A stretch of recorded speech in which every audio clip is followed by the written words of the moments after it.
This is the Arizona Podcast.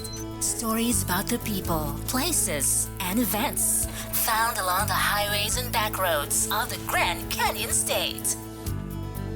And in this edition of the On the Road with Arizona podcast, we spotlight the award-winning Desert Diamond Distillery. It's the oldest craft distillery located in Kingman with owners John and Deborah Patt. Their vision in 2010, to be the best rum distillery in the Southwest. The result after 14 years? Well, you can count on it. Plenty of recognitions, awards, and international medals. Their humble beginnings, their processes, and their future is coming up next. This edition of the Arizona Podcast being brought to you in part by ESET, the best and award-winning comprehensive multi-platform security for all aspects of your digital life. Whatever you do online, stay protected with ESET Internet Security. The Marriott Bonvoy card by Chase, where you earn points and elite night credits plus a free night stay every anniversary with the Marriott Bonvoy Boundless card. And by Passport America, the original and world's largest 50% discount camping club, where you can save at over 1,200 quality campgrounds across America, including near 100 locations right here in Arizona. Now, to learn more and receive special offers, visit ArizonaPodcast.com and follow the links to start saving today. That's ArizonaPodcast.com. Well, it's all about the craft of fermentation in this edition of the Arizona Podcast. What do you say? Let's welcome John and Deborah Patt to the mics. And we do welcome you to the Arizona Podcast. We thank you very much. Thank you for having us. What a beautiful location right here. And I'm not sure if you're familiar with a lot of the Arizona Podcast philosophy, but in simple terms, Emerson said it best. It's not the destination, it's the journey. So with that said, we took that a step further with our motto of come journey with us. Now, I say us, Mary's not here today, but she's here in spirit. And what we learned a long time ago is you can get to your destination, but by God, take a few extra minutes and get off the road and see what's there. Now, Route 66 is a perfect example of that story. Now, a lot of people head out west on Route 66. Let's say you come across the Arizona border, whether you go to Holbrook or whether you stop in Winslow, you see the Meteor Crater, then you jump back on the 40 and you fly. Let's say destination is Kingman. Right. With that said, they jump on the 40 and they miss everything. They do. They saw the Meteor Crater and maybe the Painted Desert and Petrified Forest, and they think they've done everything. Mm-hmm. The fun part I try to tell people is go journey. Learn something. Now, Winslow is what? A quarter of a mile off Interstate 40 of Route 66. Mm-hmm. And I tell people all the time, have you seen Standing on the Corner? And they go, what? You know the song, Take It Easy. You know, and they go, well, what are you talking about? Well, there's a girl in a flatbed Ford sitting on the side of the road, Glen Fry. It's all there. And what's it going to take you? 30 minutes to just explore and take the journey. And then I say, if you really want to get even further, let's continue our journey west. You're going to see a roadside that invites you to go to Seligman. Right. Well, that's granted, maybe a 5-minute journey off of Interstate 40. It's the birthplace of Route 66. Go see Angel at the barbershop. He's the mastermind behind making that all come together. Mm-hmm. Where's that leading me now? Well, stay on Route 66, make your way into Kingman. You're going to pass a few little roadside stops. What do they call them? Tourist traps, if you wish. But you're going to see people in business inviting people to come see what Route 66 is all about. Correct. Now we're here. You see, oh, look, there's Kingman Airport. And you drive by and you go to whatever hotel you're going to check in and do whatever you're going to do. Who would think that the oldest distillery in Arizona is in the airport? You're literally a block and a half away from the tower, which in itself, the Kingman Airport, has so much history that dates back to the first days of aviation. Mm-hmm. Right. Journey. Go see what's going on. But now, I'm going to give old Jim from Jim Hinckley's America a little plug here. Yes. We have spoken about you both on my podcast and his podcast many times. And it was one of those days I'm having breakfast with him last week, and I said, Jim, I need to stop talking about these people, and I need to go talk to these people. all that introduction to say thank you for inviting me to come here. You're here on your day off, a good sign of an entrepreneur is you're actually working harder today than you would on a work day. Unfortunately, yes. And I can't thank you enough for allowing us to come here and learn more about this distillery. Hard to believe, the oldest. Yes, we actually started in 2009. We opened to the public in 2010. So there was a year buildup, and a lot of legislative stuff, permitting, and but more or less we were in on a very young industry. Right. Not that distilling is young, but the artisan part of it is very young and very difficult, and a lot of not a lot of consumer awareness. So not just our location, but the consumer awareness of what is craft on a distilling. distillery part. Yeah. I mean, most people think wine, and Correct. they know that you can go to a vineyard, and this is where they're bottling the wine, growing the grapes or whatever. I understand the story actually begins with rum, which is probably one of my favorites. And Deborah, I read a quote about you in a magazine where that was the drive to make that happen in the Southwest. Can you expand on that a little bit? Maybe a little. John picked rum at the very beginning, and at that point, I'm a wine drinker, and I remember drinking rum as a teenager, and now back in the day, I could drink at 18. Right. So 21 was like my sister's age, and then she couldn't drink till she was 21. And rum, most young people OD on rum a little bit too much in college, and then they're done with it. They want to drink something else, something lighter. So I was a little disappointed that he picked rum, but it's been delicious. It doesn't remind me of the rums from outside of our building because it's made here. It's craft, and it's fermented and distilled here. And it's top tier. It's delicious, and my wine drinkers love it. When they taste a tasting of our rums and products, they're amazed because they're wine drinkers and beer drinkers out in the regular places because our products just haven't got out there yet. I think we're 5 to 10 years out before they get into those venues where you can just order one off the menu. I think that's coming, but it's a very slow process to get it out there. Yeah. I'm a Scotsman, so going back home to the homeland, we watch whiskey tasting is a big thing, and then to go into the distilleries. I have to tell you, I was today years old when I found out how Talisker makes whiskey, and to go through the entire process. Let me ask you, I learned a few things about whiskey, and if I can go through my notes here, that's going to remind me is the big lesson, the number one, it's not just the ingredients. There's a whole process to it. Like in Scotland, it's the regions, whether it be island, highland, lowland, Speyside, and then you learn that on the island whiskeys that when they boil everything together, the fermentation process, they use peat to burn, so you get that smoky for the malting and everything. Yeah. So you learn. Is doing it here in the U.S. the same? Is there kind of a process that you go through? And I know the barrel has a big. I like to use a lot of analogies from different industries and everything. Everybody understands wine, and they know that different grapes or grapes from different regions have different characteristics. It's no different.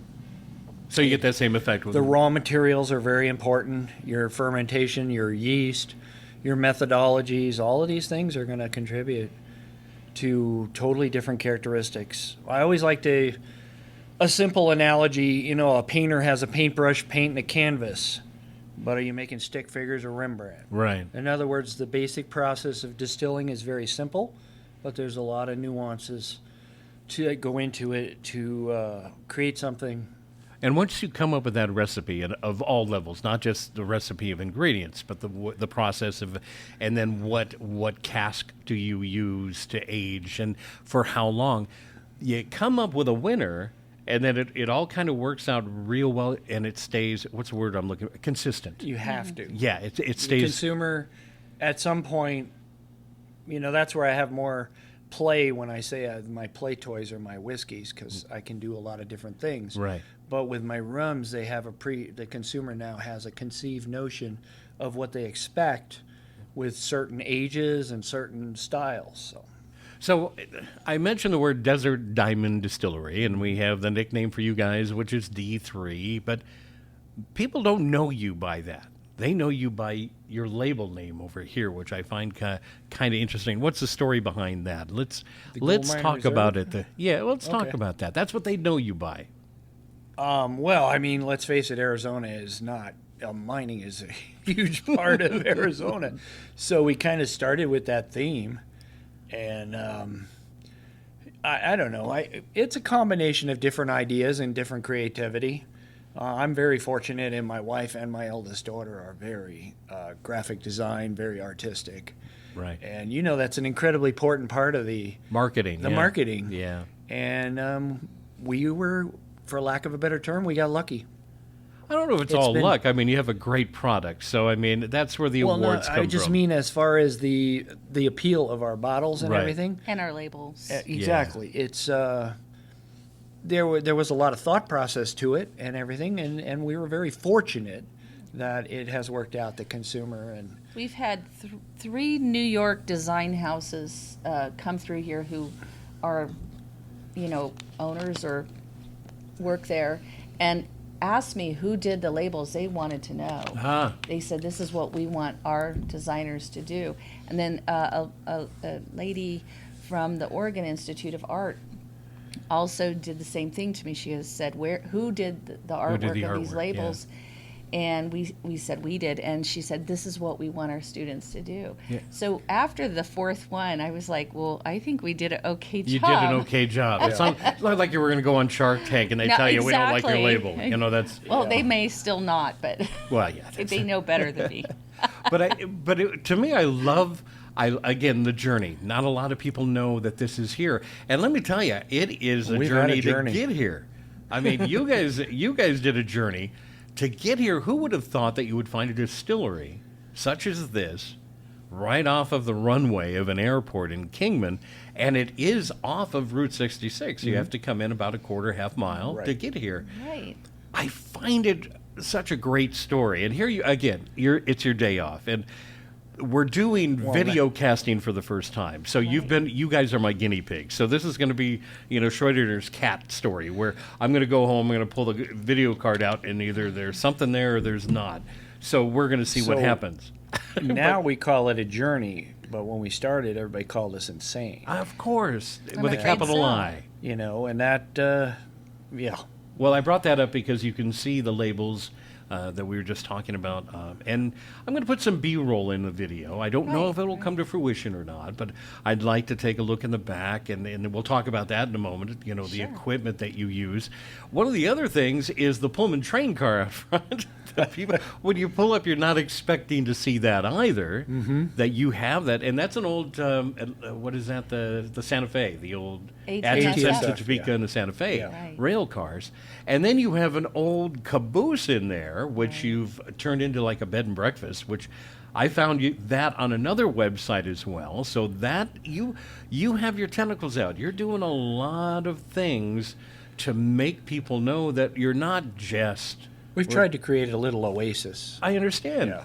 And I can't, and I can see why it has been so successful, but I understand it's been probably a very hard 14 years with probably 2.5 hours sleep in the last 14 years. With it's challenging for any business, but alcohol, wine, beer, or spirits, extremely challenging. And we have the our licensing friends in the and business, the control. Everything is just... And then, we started on the forefront, and now it's getting crowded. It is. So you get a different kind of challenges. Again, I'm old school. Like I said, in Scotland, you can't throw a dead cat without hitting a distillery or a golf course. I mean, they're everywhere in Scotland.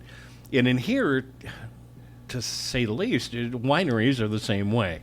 Wineries are popping up everywhere, even in areas you wouldn't expect that you would find a winery somewhere, and it seems to work. And now that in the distilling world, like you said, you were kind of in the forefront. Yeah. And now you have people trying to catch up to you. And that's the way I think it should be. Just keep leading them. They'll follow because you've got the right thing. You've got the labeling. You have the marketing. But most importantly, you have the product. Well, we decided At the beginning, artisan meant you made everything, and we do. We make 100% of our artisan spirits. For those that don't know, when I tried to set up the equipment for the podcast, you two, you're over there, you're paying bills and talking to people on the phone. And Deborah, you're over there and you're pumping stuff into bottles, and it's like, okay, we'll stop, we'll do a podcast. And I know that when I leave here today, We'll go right you're going to back. go right back into that. You didn't miss a beat, and that makes a great entrepreneur. So congratulations on that. Yeah, well, we've been entrepreneurs all our married lives, and Right. pretty much my entire life. So we're kind of used to that part of it. Right. People don't understand. I'm an entrepreneur as well. Yeah. I like to work for the man. I would never do that again. Right. But it was, for the last 30 years of my life, I've been an entrepreneur, and it's like, I wouldn't trade it for the world. I would like to know what sleep is again, and I would like Well, to. yeah. I'd like to take a vacation. Vacations Yeah, and, I hear they're still security, doing that. I guess. I don't, Yeah. We have to be happy with a day here and a day there Is with the that- grandkids.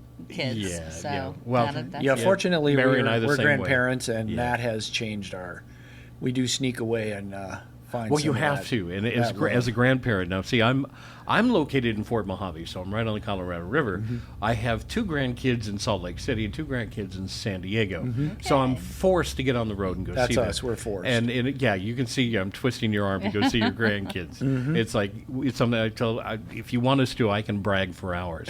But let's go back to the rail cars, if you Yes. don't mind. Okay. You have that Airbnb, which is, and again, radio or podcasting now, but radio has always been theater of the mind. You have to be Right. verbose, and you have to explain what you're looking at Yes, so the people can go, oh my God, I want to go see there. I wish I could explain and put into words. Again, this is an industrial part of Kingman, next to an airport, next to the railroad tracks. To pull up here, it's so unassuming until you get in front of your building. Correct. There you have Yeah. this warehouse-looking front. And that's when you're supposed to forget you're in an industrial park. Exactly, but you do that. You're very That's what we successful. try. I mean, you drive in the parking lot.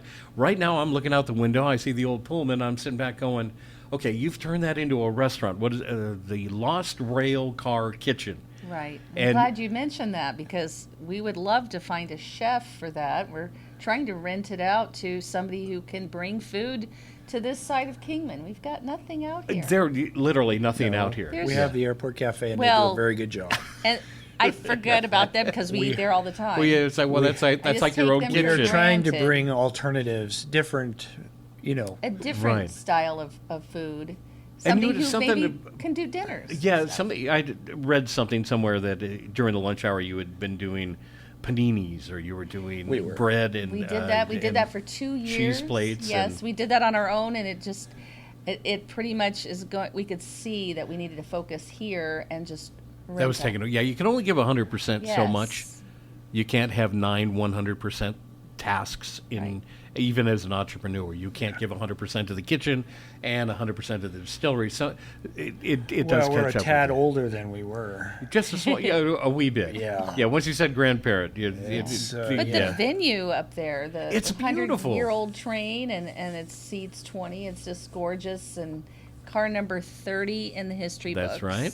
And it's built back in 1917. Right. So, I mean, the history that's here. So, I don't know.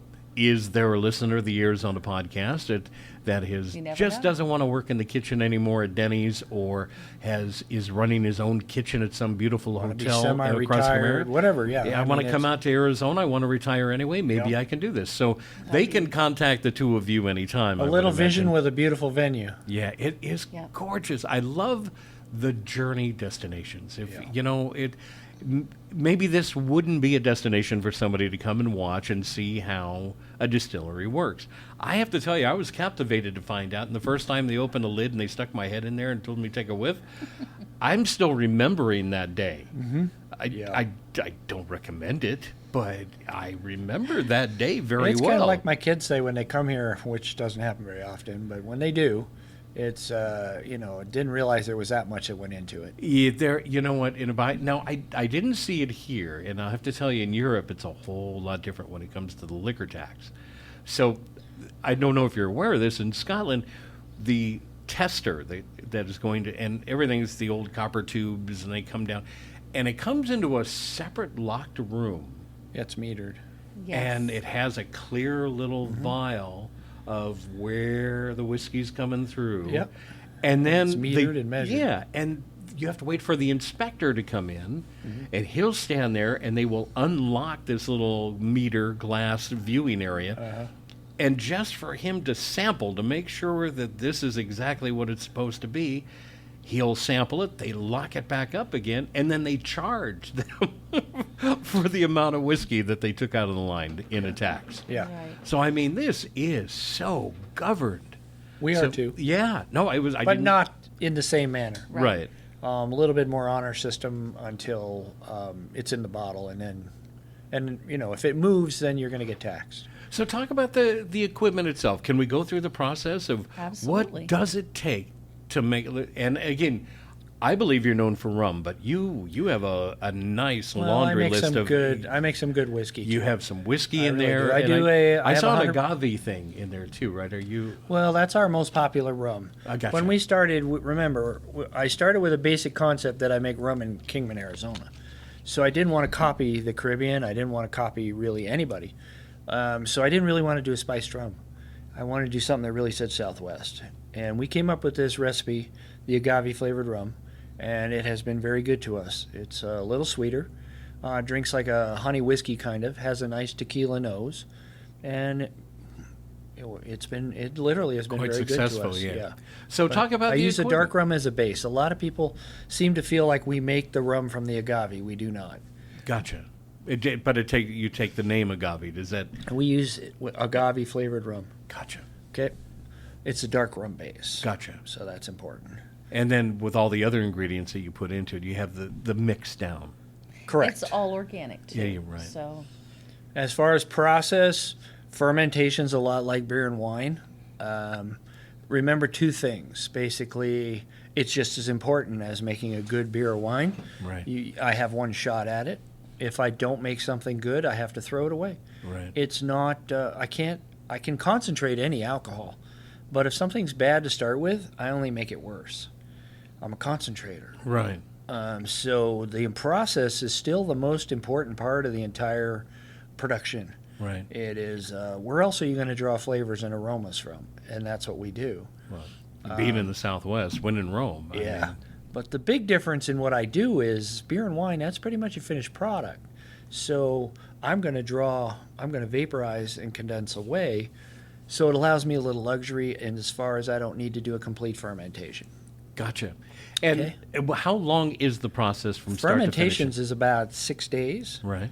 Distillation's about 6 hours. And then I do a 30-day calming. I actually, I'm still an artist, so it's still small batch. Right. It's not all chemistry. So I take a lot of batches and I blend them together and create a reservoir. And that I leave sit for like 30 days, and I draw off that reservoir and I add to that reservoir. And this gives us more consistency. Oh, I would think so. Then you have this Kind of like an artist solid again. base. An artist paints a painting 100 times. Not one of them is the same. But if you can imagine blending all those paintings together, you get a nice uniform. Oh, sure. Yeah. So, And then you also do a vodka. Is that correct? sugarcane-based vodka. Wow. It's very different. But here again, that's my job. Right. That's what I do. There's a lot of traditional style vodkas out there. Traditional style vodka is pretty much neutral. Right. This still has some character. We do make it from the sugar cane. Fortunately, the U.S. law allows us to make vodka from anything that ferments. Right. So a lot of artisan distillers, I don't like to say take advantage of that law because that implies we're doing something wrong. Right. We take advantage of what it's allowing us. And I've seen everything from maple syrup to grapes. And in our case, we redistill the rum and we create a sugarcane-based vodka, which is a vodka when we distill it to 190 proof. Right. 190 proof or higher is a definition of vodka in the States. Our states. Our states. Yes. Gotcha. No, the U.S. states, Right. not Arizona. Right. When it comes to that, it's all federal. Right. We have to deal with the federal, the state, and the local and everything. But when it comes to the actual production, it's federal. And So I didn't carbon filter that spirit, and it drinks very soft. Right. It truly drinks like a Brazilian cachaça, but most people have never experienced that. And I was going to say, how do you even spell that? I don't think I've heard that. It's don't a know. national drink of Brazil. Right. And we've had lots of Brazilians in here who claim They're it, very they excited. get it. Oh, good. But as far as Americans, we hardly ever see that spirit. But that being said, we call it a rumka. It's a vodka by law, but it still has some rum characteristics. Gotcha. And it drinks very nice on the rocks with a twist of lime. But it's not your traditional vodka. So, again, when you do tastings, people get to experience that. Correct. So They they do. stop by and they can actually taste the product long before you would buy it. I understand you are restricted to of you can mail within the state of Arizona, but you Correct. have to go through another process for California or other states. Correct. Right. Yeah, shipping is a difficult. Another art. Wholesale distribution, everything. We've been doing this a long time. We have a lot of customers that come see us right here. Right. And they come maybe once a year, every 2 years, whatever it is. Well, I've learned a lot over my lifetime and doing the podcasting.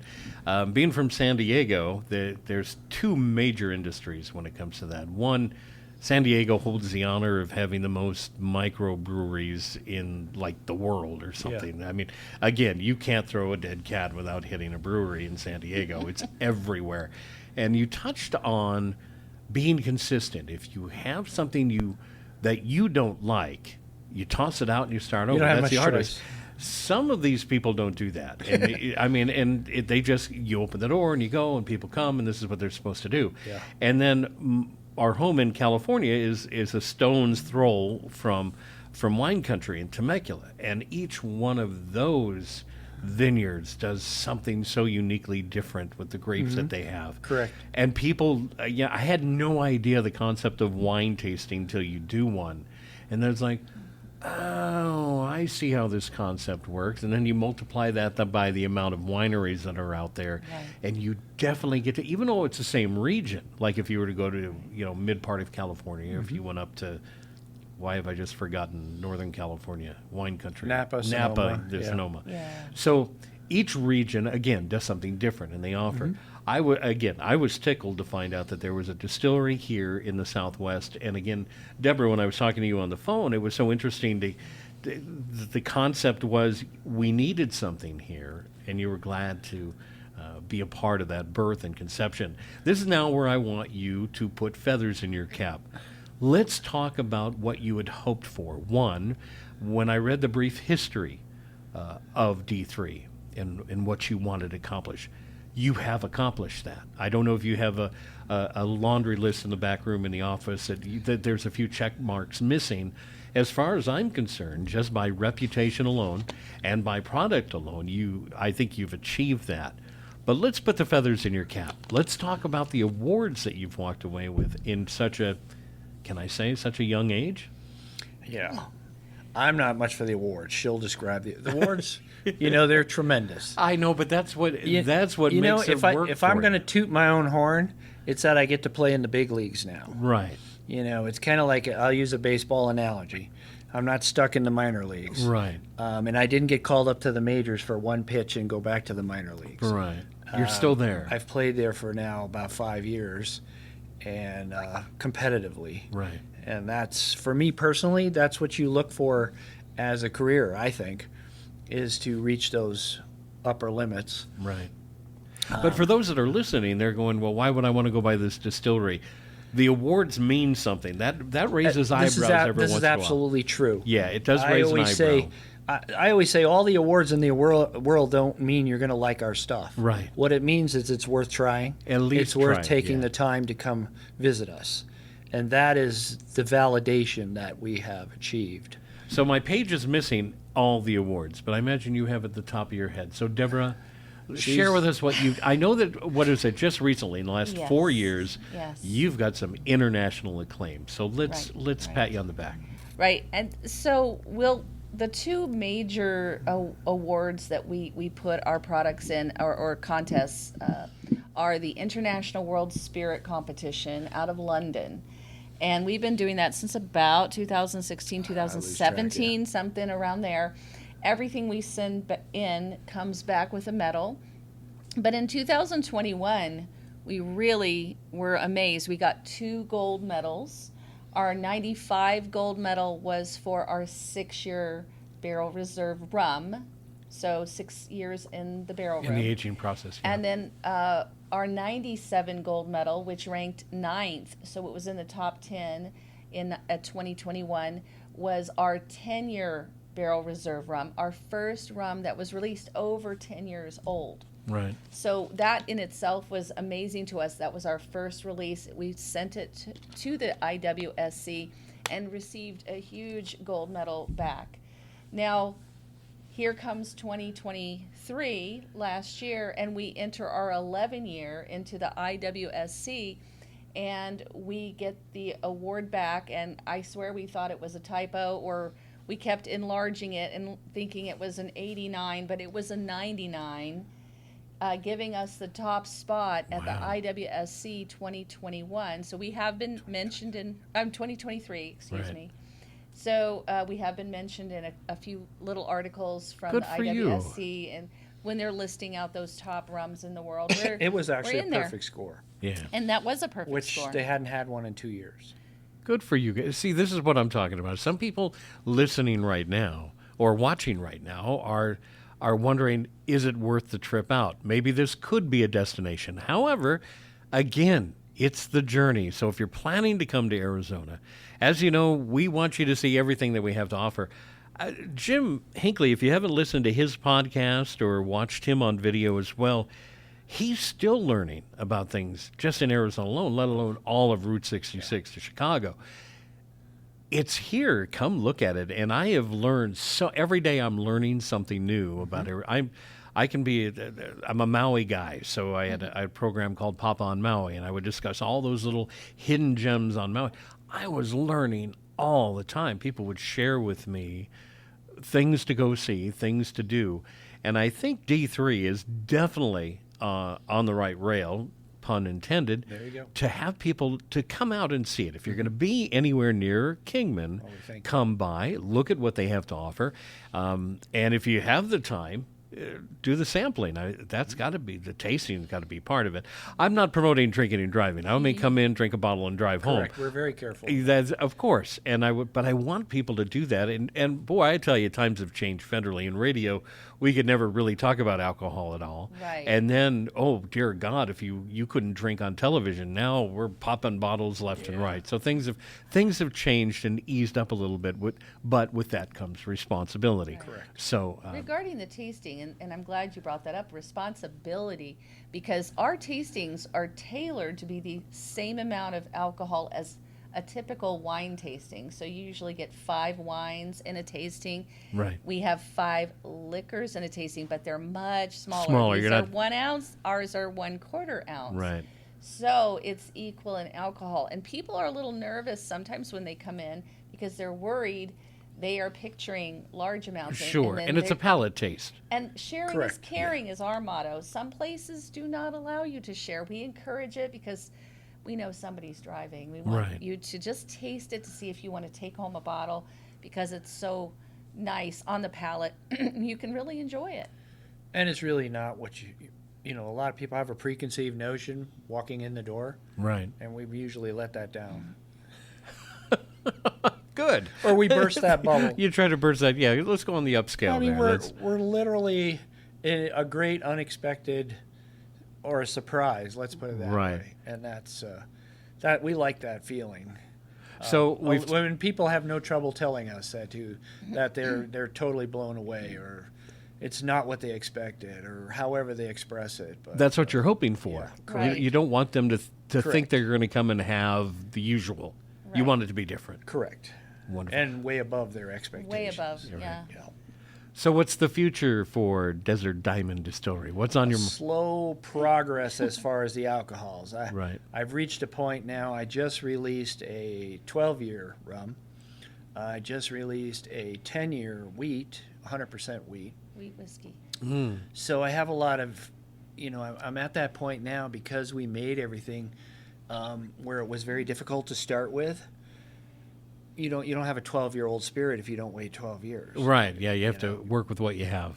So we're reaping the benefits of what we've sowed now, and we've set a pace that we're going to introduce 1 or 2 new things a year, and that's what our goal is. In Scotland, like I said, they have barrels that have aged well, and each distillery has a different way of putting things together. Is it a secret to what barrel you store yours in, or is that kind of common knowledge? There are secrets, but to a certain degree, I mean, people can walk in here anytime and see what I do. I don't hide very much. Right. But is there? There's but a lot. Is that part Remember, of the recipe? I mean, we moved to Kingman partly or a big part because of the climate. Right. The climate here, and we had nothing to go on. This sucker didn't come with a manual. Right. We've been writing Learn the book as you go. we go. And you make mistakes, of course. But Right. One of the things we saw was that the climate here is similar to Tennessee, Kentucky. And I wanted to do something a little bit different with the rum. That's where I always say I created we're the miner, not the pirate. Right. Love the pirate, but I wanted to do something that was not recognizable or was recognizable to the area. Right. And I put rum in new barrels. Oh, When we started, that was unheard of. I was going to say it's unheard of to Unheard me. So we definitely self-inflicted a lot of pain. Right. But it has panned out. The climate here is a lot like Tennessee, Kentucky, in that we have a hot summer, cool winter, Right. but not too hot, not too cold. We're bone dry, but Right. I create the humidity year-round. Gotcha. Now, see, that's amazing to me that you would start with a fresh barrel. So Yeah. that would lead me to say, what do you do with your old barrel? In fact, I'm getting ready to deliver one. We basically sell them to meaderies, wineries, or breweries. Oh, there you go. The meadery out here that's with Cella Wines out Right. here, they have some of my barrels. Gotcha. Blackbridge Brewery downtown has some of my barrels. Scattered all over Arizona are our barrels. I was going to say it never goes to waste. Everything recycles itself, Correct. and you Well, find they a new get to reason use for the it. barrel and create an all Arizona product, Right. and that's a That's good fun. thing. Yeah, I'm learning more about that as well with businesses here in Arizona. Is I don't want to use the term recycle, but there is no other word. Although it's a very competitive in any business, you're going to have competition, and somebody wants to do better than the other. But there's more of a camaraderie here in Arizona, and I love that about Arizona. This is something I try to explain to people. They're like, if a distillery opened up right next door, would that be a problem? I said, well, when you're the first winery on the block, you're crazy. Yeah, 350 wineries later, it's a terroir, yeah, and everybody seems to survive. they do. They and then, do. Yeah. So it kind of, another analogy would be bourbon out of Kentucky. There's a preconceived notion that great bourbon comes from Kentucky, which is true. But, would you like every bourbon you tried in Kentucky? Right. Maybe not. But there's that notion, and what we talked about earlier, why would we go try? Why Right, would we go right. there? Because there's this preconceived notion that good stuff comes from there. And that's what we've worked very hard to create here in the last 14 years. Yeah, well, like I said, your reputation preceded you, and it's been an honor to sit here and talk to you about it. But I want to go into you're not telling me a lot about the future, so I'm going to sneak into your office and look at your For board me of personally, ideas. I want to get to 20 years. Do you? But we are getting older, so Yeah. you know. I think we can do it. Yeah. And you mean that by you personally, you want to get A another 20 years, 20-year-old spirit. or do you want to make? We Do you want to have a make sure we 20-year-old release barrel? one. That's our goal. That's Yeah. our next goal. Call that the reserve. That's the That's big a boy. 20-year-old Series. reserve. Yeah, that is. Yeah. Damn. Some of those are so So- good. That's Yeah. my personal big goal. Yeah? Yeah. And will we ever see you? I know this sounds, I mean, this is all marketing 101, but on a more national level, will we see this label, or You is never anybody say knock never, on the door? But Are you pursuing that, or is we're that more something like you the like? Van Winkle of Yeah, you'd rather rum, sit- in Arizona. You're going to have to try to find us. I love it. It's such a great I concept. don't envision us having the volume to be a national brand. So I have to bring this up only because I'm just a big Route 66 buff. Any Route 66 special coming up for the big centennial in 26 when the Mother Road turns 100. We know that the highway is going to be packed with people trying to make that Never say Chicago to never. LA. Maybe we'll come out with a label. I don't know. Yeah, I don't know. Maybe I threw I'll that. just start It's going to be my designing idea. something. There you go. There you go. That's right. It's your idea. It's my idea. I'll come in and say, so get where's that ready. Route 66? I don't know if they've got a trademark when on is that. When is that? The whole 26? 2026. Highway Route 66 takes on 100 years. So my plan, we have it. We're not afraid to say it. We will be podcasting live every week for those 52 weeks on Route 66 somewhere. So that is, I mean, it'll be. Schedule us in. Yeah, well, we'd love to do Technically, one we should here. have- Yeah, as a matter of have fact. a 15-year-old rum then, Huh. We could do 100 months. so we could do something. something. Look at you. Though you can see the creative. you just start working it. Normally you can hear eyes roll. You can hear creative juices roll. This is awesome. So, yeah, Okay. we don't have a plan yet, but Well, you never know. could If I bug definitely- you enough, we'll show up here and. like I and- say, we have enough variety now that we can come up with something. Well, listen, you know what? You usually hear rumbles, about businesses and people and products over the years, and yours are all positive. You guys, as people, as a process, as a product, you kind of knocked it out of the ballpark, to use your analogy before. I'm honored to have shared time with you. I'm hoping that thank the video cast takes off. And what I'd like to do after, I think you and I had already talked about, go get some B-roll and you can share with me the process in the back. And I'd like to share that with viewers. It's so weird doing the listener-viewer thing, but we're going to give it a shot. I tell everybody, I can't TikTok, but I can saddle a horse. So you know what? I can still be part of the game somehow. I don't know. I think the big part for us is we still have passion. We're still all very passionate about it. Yeah, And don't- that really don't lose that. That bubbles out. Well, that's all of it as far as I'm concerned. Yeah. If you don't like what you do, don't do it. Yeah. You're wasting your time and everybody else's time. So good for you. All right. Any other last minute ideas? Let's see. We've talked about your product. We've talked about your process. We're talking about finding a chef to come out here. This is amazing. I just want to jump in one of the rail cars, and I'm an old train buff, so this is like, I want to go touch and We feel kind and of- take pictures. We're so busy that we don't enjoy it as much as we like to. And every now and then we just, even if we order something to go, Yeah. We'll go sit in the train we go car. sit in the train car for sit a in the while. train car. It's your train. How many Right. people can say that? I'm going to go have And lunch in my you know, train car. Call me old, call me whatever, but I swear those walls talk to you. Oh, there's all. That car has a lot of stories. The history is Gotcha. amazing. It's one of the first steel cars. It's almost 100 tons. Yeah. Yeah, she has original trucks, and she has a fairly good pedigree for a rail car. And on your website, you can actually see. I don't know if it's your website or not, but there were websites showing getting the trains in here. So I mean, this is a big Craziest deal. thing we ever did, and Yeah. we've done a lot of crazy. Yeah, and that's one of them. But I mean, I envy you that you can sit back and say, "Let's go have lunch in our train car." It, I mean, It's very that's peaceful. doesn't happen enough, but it is. Yeah, it's amazing. You can go in there, and all of a sudden, it's like a whole different world. I bet. You forget about everything around you. And everybody can look it up as well. Yeah. The B&B is still part of the process, and if we get a chef in here, I can't wait. Will you let us know that that's happened, and then we can will. mention that? And Absolutely. the Airbnb it's in a historic Right. little caboose. And that's one of the 999 series. I think it's 281. Right. And I don't know how many of those were made.